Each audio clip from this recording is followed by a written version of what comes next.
ley que permite que las elecciones del próximo mes de octubre se realicen en 2 días, de a poco se va configurando para poder ver la luz. Lo que partió solo como la posibilidad de que las elecciones se realizaran en 2 días fue cambiando, fue variando con, por ejemplo, reducir la cantidad de dinero que se paga por voto a las y los candidatos, y también esto de que existan multas para las personas que no cumplan con la obligación de ir a votar. Todo esto se está zanjando en una comisión mixta conformada por diputados y por senadores, que ya llegó a una determinación que será revisada ahora por el Senado y por la Cámara. Quien participó de esta comisión mixta fue la diputada Catalina Pérez, con quien tomamos contacto de inmediato. ¿Cómo está, diputada? Muchas gracias por el enlace. Hola, Gabriela, muchas gracias a ustedes. Diputada, lo decíamos al inicio, esto partió como una sugerencia del CERVEL, ¿no? De que por el volumen de las elecciones lo mejor era hacerlo en 2 jornadas para evitar cualquier tipo de problema. Pero después esto también varió con lo que decíamos, bajar el monto que se paga por voto y que existan multas para quienes no ejerzan su derecho a sufragio. ¿Cómo ve esta ley? ¿Cómo ha visto usted esta configuración de la normativa? Bueno, esto a propósito además de la incorporación de esta noción de voto obligatorio, que es algo que a la fecha solo hemos experimentado para el proceso constitucional que vivimos hace unos años atrás y que hoy día se extendería a las elecciones generales, municipales en este caso, de gobiernos regionales, pero luego también a las parlamentarias, y que vienen sin duda a establecer reglas de juego nuevas respecto de la representación política en el país. Esa es la situación de fondo que vuelve necesario, dado que, por ejemplo, el voto va a ser obligatorio y por tanto mayor cantidad de personas va a asistir a votar. Regular, por ejemplo, que la elección se realice en 2 días, dado el tiempo que se requiere para realizar el sufragio en papeletas, además, que son bastante extensas. Entonces, a propósito de la determinación del voto obligatorio, se establece luego la duración del voto, con esto de que sean 2 días, la, mantención o no, que en este caso se decidió no mantener el feriado irrenunciable para efectos de no entorpecer el comercio. También las devoluciones que se hacen a los partidos políticos. Todos los partidos políticos reciben adelantos para que sus candidatos puedan hacer campaña.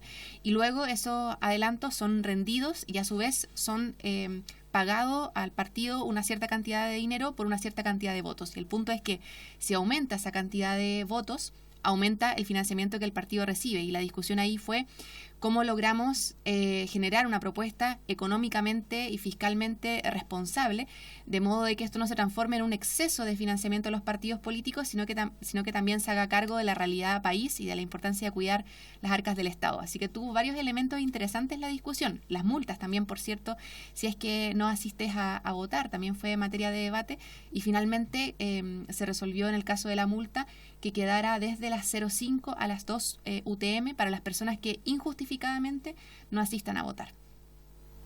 Diputada, sobre los puntos que mencionábamos al inicio, quizás hubo más bien al principio, cuando el tema de la elección en 2 días, al principio, claro, hubo cierta polémica, se dijo que no era seguro, pero después concitó cierto consenso. Después hubo problemas con el tema de los dineros, cuánta plata se iba a disminuir o no se iba a disminuir. En el Senado dijeron no disminuyamos, en la Cámara dijeron sí disminuyamos, porque era un costo para el Estado muy grande, pero se decía también que los partidos iban a quedar con menos ingresos. Pero donde hubo mayor polémica quizás en los últimos días fue por esto de las sanciones, lo de las multas para el voto obligatorio, que en la Cámara se había aprobado que no hubiese multa. ¿Cómo ve usted eso? ¿Cómo ve usted el tema de que existe un voto obligatorio, pero que en un momento se pensó que no iba a haber una multa de por medio? Sí, bueno, yo creo que tiene que ver con la discusión de fondo respecto de cómo incentivamos que la población ejerza su derecho y su deber, digamos, de sufragar. Pasar de una cultura del voto voluntario al voto obligatorio implica la regulación de cómo se hace efectivo aquello. Hay algunos países que han optado por las multas, hay otros países que han optado más bien por incentivos para que la gente vaya a votar. Antes teníamos un sistema de inscripción automática, voto voluntario. Entonces, sí, efectivamente las multas son un mecanismo. Para mi gusto no es el mecanismo más deseable, porque lo que yo esperaría es que la oferta política que realizan los candidatos sea lo suficientemente convincente para invitar a la ciudadanía a votar, que la democracia le resultara tan útil a la ciudadanía que fuera importante ir a votar por un proyecto político, incluso no solamente por una persona. Entonces, bueno, eso es parte de la discusión de fondo. Ahora, respecto de cómo se ejecuta la obligatoriedad del voto, efectivamente la discusión estuvo dada acotadamente a de cuánto debía ser la multa, por tanto, si es que no asistes a votar injustificadamente, porque recordemos que también hay causales para justificarse de no asistir. Y en ese sentido, actualmente la legislación establecía un margen que iba hasta las 3 UTM.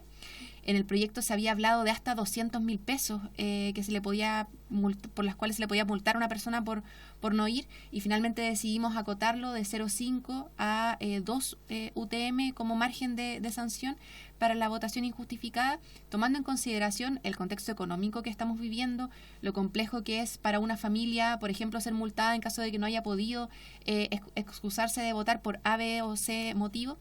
Y además esta noción de qué manera podemos fomentar la expresión del voto, no como una no a propósito de una sanción, sino que más bien a propósito de un compromiso democrático de la población. Y en eso creo que, por cierto, hay una discusión enorme pendiente que espero que también se aborde en la reforma general que tenemos que hacer al sistema, porque ahora estamos haciendo una reforma solo para las votaciones, una reforma transitoria solo para las votaciones que van a ocurrir en el mes de octubre de este año. Sin embargo, para las elecciones que vengan vamos a tener que volver a regular, y eso también es complejo para el sistema, porque en el fondo es estar cambiando las reglas del juego cada elección. Así que espero que la reforma del Ejecutivo sea ingresada prontamente. Sí, eso llama la atención, lo último que dice. O sea, de nuevo se va a tener que determinar cuál es la multa por no ir a votar, o cuánto va a ser lo que se va a pagar por voto, por ejemplo. Claro, todo el efecto de esta ley resulta transitorio a la elección que viene, y está pendiente la discusión de fondo respecto de modificación del sistema. Esta discusión también la tuvimos a propósito de que en el proyecto que hoy día emanamos de la Comisión Mixta, que tiene que ser votada en la sala de la Cámara y del Senado, regulamos también la propaganda electoral que se realiza, por ejemplo, mediante redes sociales o mediante canales regionales, que hoy día no tienen la posibilidad de poder realizar propaganda electoral, a diferencia de las radios regionales, por ejemplo.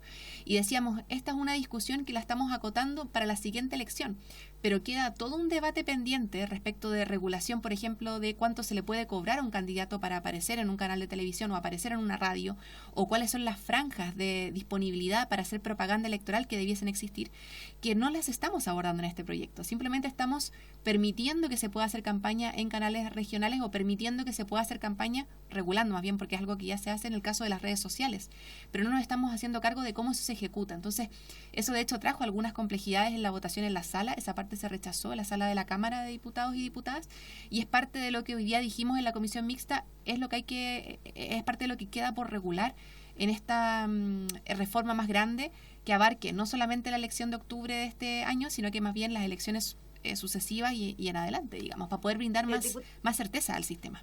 Sí. Diputada Catalina Pérez, entonces, para que quede súper clarito, para esta elección del mes de octubre, que se va a realizar en 2 días, porque son muchas las elecciones que hay que realizar, va a haber una multa que será desde los 35.000 a los 132.000 pesos, y eso ya estaría más o menos zanja.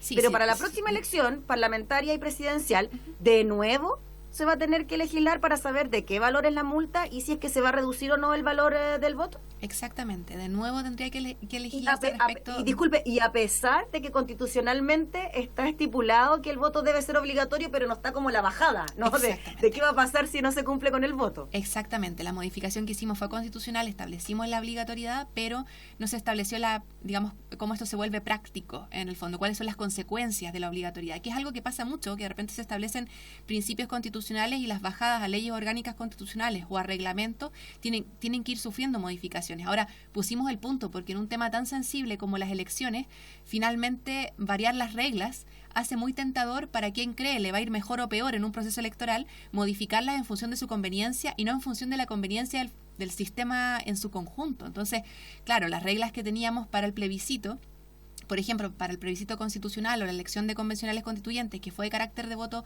obligatorio, cómo opera cómo opera para lo que venga lo sucesivo, y así tras cada elección. Entonces, uno dice, claro, a un sector político le conviene en un momento que el voto sea obligatorio y que tenga la aplicación de multa, pero al sector político siguiente no le conviene la elección siguiente y por tanto lo vuelve a modificar.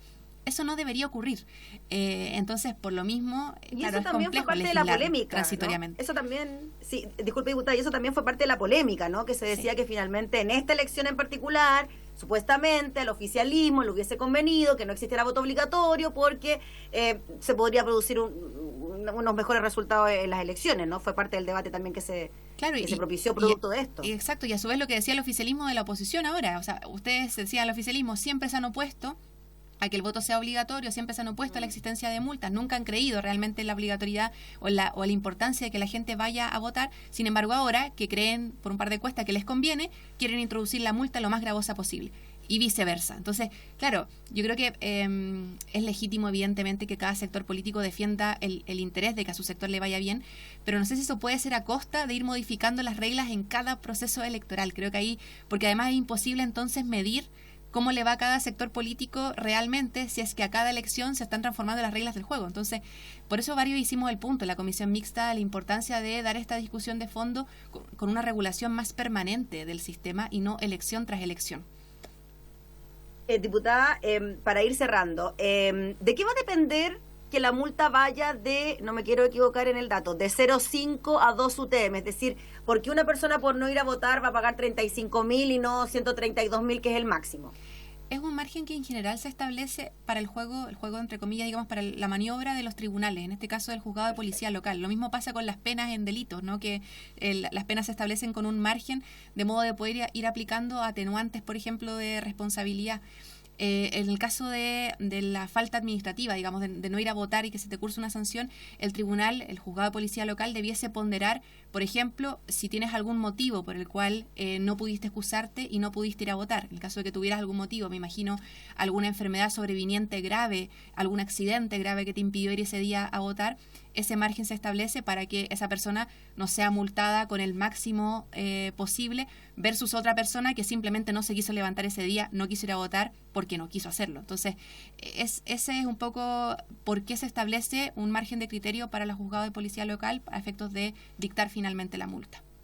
Clarísimo. Y con esto sí cerramos, diputada. ¿Quedó conforme con la rebaja en el precio del voto de los actuales 1.500 pesos, alrededor de ahí, a 978.000 pesos, con la salvedad de que hay una bonificación del 25% en el caso de las candidatas mujeres? Y eso lo propusimos en la Comisión de Gobierno Interior de la Cámara, que creo que es muy importante. Seguir fortaleciendo la participación de las mujeres en política es un desafío permanente de la democracia, y por eso que se haya considerado un aumento de porcentaje de lo que se paga por cada uno de los votos a las candidatas que pueden o no ser electas es fundamental, porque eso fomenta que los partidos lleven candidatas mujeres, eso fomenta también que las candidatas puedan hacerse cargo de sus campañas y finalmente fomenta entonces que hayan más mujeres representantes en los espacios colectivos de poder. Así que creo que era una rebaja necesaria que hacer, creo que era importante rebajar el monto para que esto no fuera un enriquecimiento para los partidos políticos, pero a su vez establecer un 25% más de devolución para las mujeres para fomentar la participación política, y al menos yo con esa parte quedo conforme. Creo que todavía hay que dar una discusión más de fondo respecto de las multas, más de fondo respecto de la propaganda electoral,